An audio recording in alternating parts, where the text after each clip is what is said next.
Anda masih di Sportcast Nusantara TV. Bung Ropan, Elkan Bagot.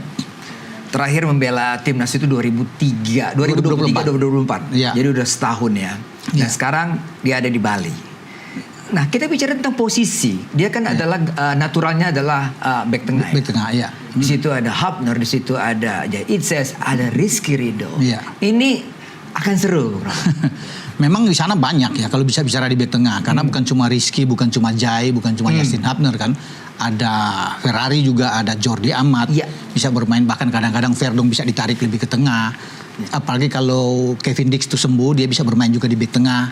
Ada Miss Hilgers juga yang ada di sana. Jadi memang banyak, tapi memang tetap kita butuh kehadiran seorang Elkan Bagot untuk lebih dalam bermain. Kita lebih oke lah kalau bermain tinggi, bola-bola atas bagus, dan dia kan bukan cuma bertahan murni saya pikir, dan dia sudah bisa membuat 2 gol sejauh ini dalam 24 caps dia. Berarti ini kan pemain yang bagus, dan di awal-awal selalu dia diandalkan oleh STY menjadi pemain yang sangat bagus. Nah kita masih ingat ketika lawan Australia di Piala Asia, dia didorong bermain di depan saat itu di babak kedua, dan sejak itu kan dia terakhir tidak bermain lagi.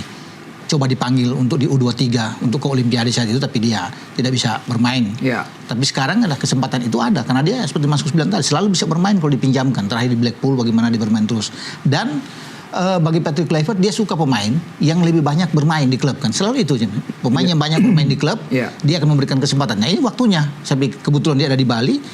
Tidak suatu hal yang belum ada keputusan tapi dari PSSI. Belum ada memang. Saya coba kemarin bertanya, saya bertanya, ya semua tergantung dari Kluivert katanya. Ya dari Pak Marji juga sebagai manajer bilang semua pelatih yang menentukan. Tapi saya pikir nggak salahnya kalau dia bisa kembali lagi ke tim nasional. Banyak yang merindukan dia juga untuk bisa berada di tim nasional, karena ini pemain yang bagus. Betul. Bungkus, tentunya kalau kita melihat kita bercermin kepada penampilan ketika melawan Bahrain, pertahanan kita puji dengan 3 back itu. Ini menurut Bungkus ketika akan melawan Cina pun Bungkus yakin bahwa tidak akan mengubah. Ada kemungkinan berubah ya, karena pelatih itu kan setiap melihat pertandingan kan melihat calon lawannya juga. Cara main Bahrain dengan China kan beda. Apalagi kita sekarang main home di mana kita wajib menang ya, untuk memastikan tiket ke putaran keempat. Tentu pelatih akan memilih pemain-pemain dengan karakter yang lebih ofensif gitu ya, dan itu mungkin menyebabkan terjadinya perubahan susunan pemain yang dipanggil dan kemudian susunan pemain juga yang dimainkan. Tapi benar katakan Bung Ropan tadi bahwa kita tetap butuh skuad yang solid, sekalipun misalnya kita menganggap bahwa pertahanan sudah kuat. Bukan berarti sudah kuat itu terus nggak boleh berubah, bukan berarti seperti itu. Pemain yang sedang berkembang, yang sedang progres tetap harus mendapat kesempatan. Nah sementara pemain yang menurun, sekarang ini kan Ferrari sangat menurun dibanding tahun kemarin. Bungkus lihat itu ya. Ferrari kompetisi liga sangat menurun. Rizky Ridho memang stabil di Persija di liga ya, tapi Ferrari menurut saya sangat menurun. Nah itulah kesempatan untuk memberi alternatif atau memberi kesempatan kepada Elkan Bagot. Nah satu lagi pemainnya juga menurut saya perlu dipertimbangkan, karena kita nanti main menghadapi China kita wajib menang. Pemain yang punya karakter ofensif itu yang sebetulnya agak kurang di timnas. Sadil Ramdhani menurut saya. Sadil itu memang pemain ini up and down juga ya. Tapi jangan lupa loh, dia di Liga Malaysia tuh udah 4 musim, dan setiap tahun di Sabah itu konsisten mainnya. Di Sabah 4 gol, 5 gol, 7 gol. Artinya anak ini sudah punya kematangan sesudah keluar dari zona nyaman. Kan kalau pemain seperti Sadil, zona nyamannya main di sini.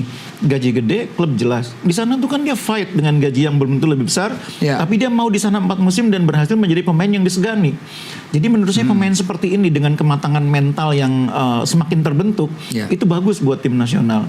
Apalagi kita butuh menang lawan China. Mungkin nanti dia tidak efektif mainnya kalau lawan Jepang, mungkin ya. Nggak apa-apa, timnas tuh main 2 kali, ada yang disiapkan untuk lawan China, ada yang disiapkan lawan Jepang. Dan pas kebetulan Mas, Marcelino kan tidak bermain. Nah, Marcelino nggak main lagi. Nah, dia di posisi itu kan enak tuh. Bisa ada di kanan juga. Walaupun kita tahu ada Yakub Sayuri juga, mungkin ada Eliano, tapi ya tidak ada salahnya kalau memang dia dipanggil lagi untuk bermain dari sisi kanan. Jadi Oleh di depan dan Ragnar di kiri kan. Apalagi Witan juga sedang turun loh. Witan ini juga sekarang sedang menurun. Padahal pemain yang menempati posisi di kanan itu biasanya Witan atau Egy. Kalau Egy ini kan sekarang makin kelihatan menonjol kalau dia jadi pemain nomor 10. Makin kelihatan tuh Egy. Jadi beda dengan Egy di awal-awal timnas zamannya Sintayong banyak main di kanan. Sejak di Ragunan saya lihat Egy itu nomor 10. Sejak di Ragunan itu. Sejak masih SMP mainnya tuh nomor 10 gitu dengan cara mainnya. Karena dia bisa holding the ball, dan dia fisiknya bagus, passingnya bagus. Naluri mencetak golnya. Jadi emang dia nih born to be number 10. Born to be number 10 istilahnya ya. Memang kelihatan dia tuh dari awal cara mainnya, kepercayaan dirinya, nyaman kalau main di posisi nomor 10. Kalau di nomor 7 dia memang tidak terlalu cepat kan sebagai pemain nomor 7. Dia punya skill bagus tapi tidak punya kecepatan. Minimal tidak secepat Witan, tidak secepat Sadil. Jadi kalau Egy memang sebaiknya didorong untuk main lebih ke tengah nomor 10.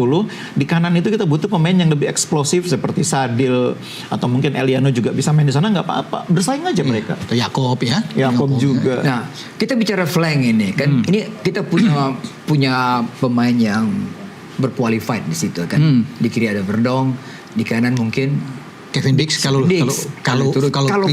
fit benar. Nah, ini kan juga akan jadi satu persaingannya menarik nih. Kalau ada Yakub Sayuri di situ, di tengah juga ada Kambuaya yang bisa membackup Tom Haye ataupun Pelupesi, gimana Bung? Kalau 3-4-3 misalnya ya, misalnya 3-4-3 ya kita bicara dengan di flank, seperti Om Boy bilang. Tapi kalau Kevin Dix fit, bugar benar, ya dia bisa ada di kanan, Verdong di kiri, Pelupesi dan Haye akan bermain 4 kan. Ya, kalau 3 di depan ya itu, Pak Mas bilang bisa aja mungkin. Kalau Sadil dipanggil bisa Sadil, atau bisa Eliano di sana, bisa Yakub Sayuri untuk mengisi posisi Marcelino yang kena akumulasi.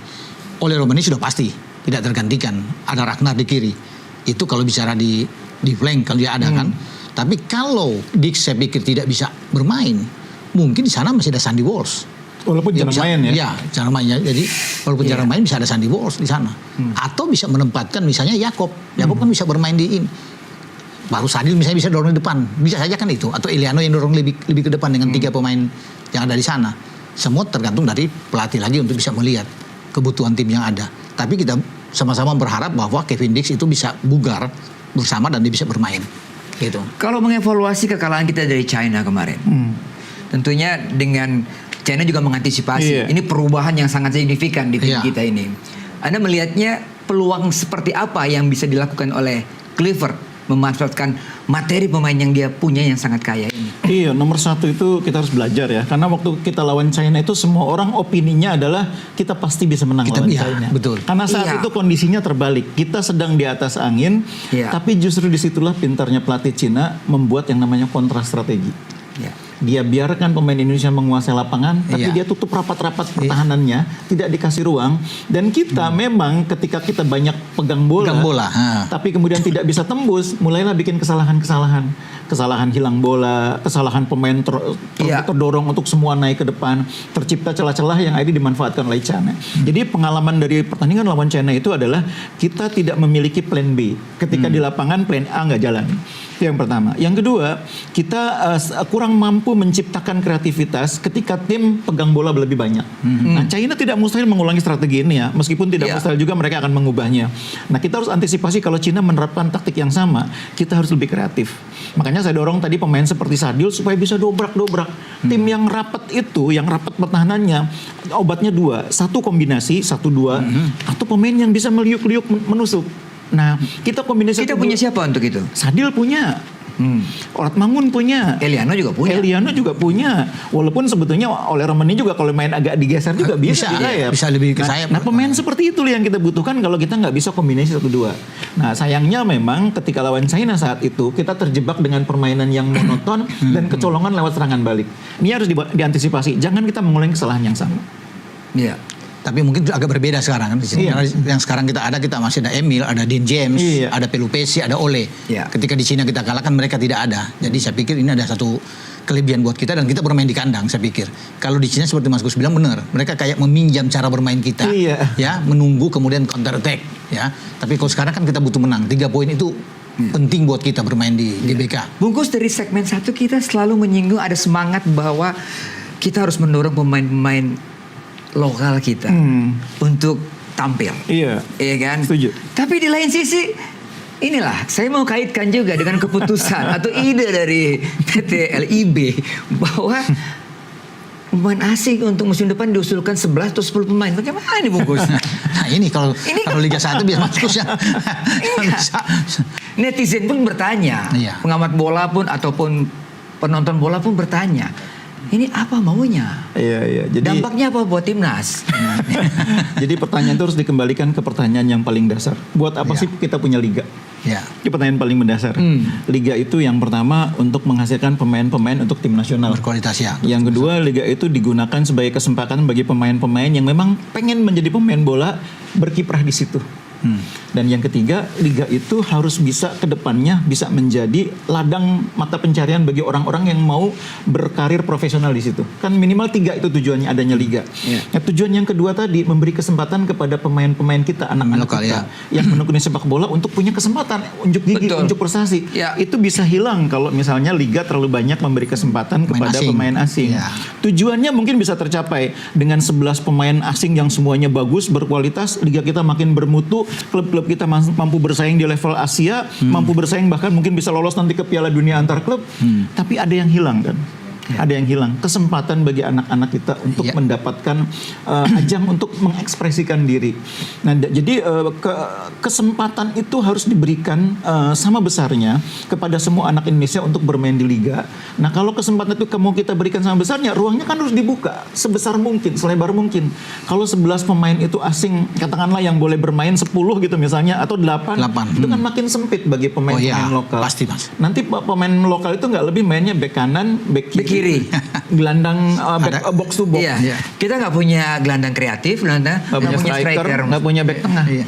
Bahkan nanti nggak punya kiper loh kita. Iya. Sekarang di liga itu kipernya tuh separuhnya udah asing. Dari asing, iya benar. Separuhnya udah asing.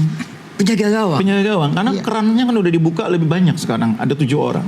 Nah, ini saya pikir yang harus menjadi concern PSSI, PT Liga juga. Tujuan untuk membesarkan klub itu bagus. Kita support ya. Bagaimana liga kita makin kuat, koefisiennya makin tinggi sehingga klub-klub kita ini bisa main di Liga Champion Asia. Tapi jangan dengan cara yang menutup tujuan yang lain. Kan tujuannya sebenarnya bilang minimal ada 3. Tujuan ini tercapai, tapi ini enggak. Ya jangan dong. 3-tiganya kalau bisa tercapai tujuannya.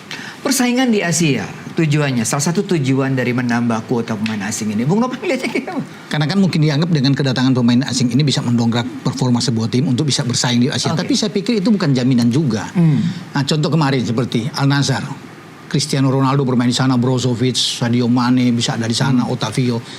Kalah sama Jepang, sama Kawasaki Frontale 3-2 yang hanya punya 2 pemain asing. Iya kan, Mas? Di Piala Champions Asia. Mau bilang apa kurang?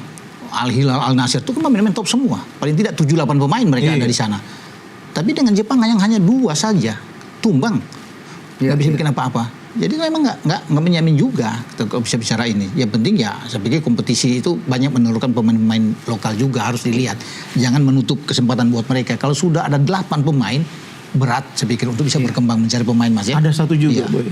Dalam industri sepak bola. Bungkus sabar dulu, Bungkus. Oh, sabar. Padahal saya mau ngomong panjang. Nanti sambung, nanti Mas Gus sambung habis ini. Kita harus break dulu. Iya. Nanti Bungkus kita kasih kesempatan setelah 1 jam habis ini. Tetaplah di Sportcast Nusantara TV.